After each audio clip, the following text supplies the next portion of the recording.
நான் வந்து இன்னைக்கு வந்து லண்டன்ல பாத்தீங்கன்னா வெளிநாடுல பாத்தீங்கன்னா சுத்தம் பண்றாங்க. நான் என்னுடைய புத்தகத்திலே கூட எழுதியிருக்கேன், பேசியிருக்கிறேன் ஏற்கனவே. உங்களுக்கு மீண்டும் நான் ஞாபகப்படுத்துறேன்.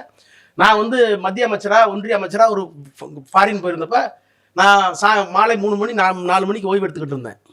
அப்ப திடீர்னு வந்து பெல் அடிச்சாங்க. என்ன டிஸ்டர்ப் பண்ண பெல் அடிச்சாக்க, நேர்த்தியான பெண்கள், ரொம்ப சின்ன வயசு பிள்ளைங்க, 22 வயசு 23 வயசு பசங்க, ஒரு 10 பேர் வந்து தட்டினாங்க.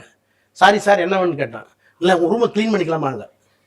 நம்ம தான் இந்தியாவில் வந்து அப்போ நான் 33 வயசு 34 வயசு தான் முதல்ல போனேன். நமக்கு புத்தி எப்படி வேலை செய்யும்?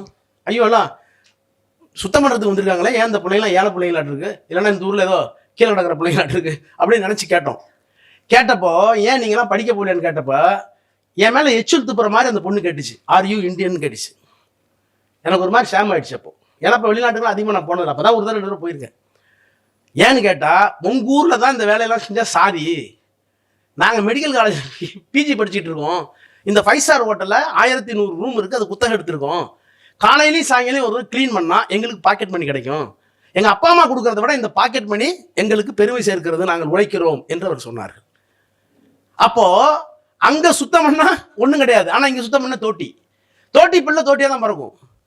அப்புறம் தோட்டி வேலையை ஒரு ஒரு என்ஜினியர் செஞ்சுட்டா கூட, ஒரு மிஷினே செஞ்சுட்டா கூட, இப்பதான் நான் செய்யலையே, அதெல்லாம் நானே செய்யலையே அப்படின்னு சொன்னா கூட அப்பவும் தோட்டி தான். நல்ல கவனிங்கள், நீங்க எந்த சாதியில் பிறந்திருந்தாலும் உங்கள் முன்னோர் செய்த வேலையை நீங்க செய்யாமல் இப்போது டெப்டி கலெக்டராவோ கலெக்டராவோ இருந்தாலும் கூட உங்களுக்கு சாதி சர்டிபிகேட் அந்த ஜாதி தான்.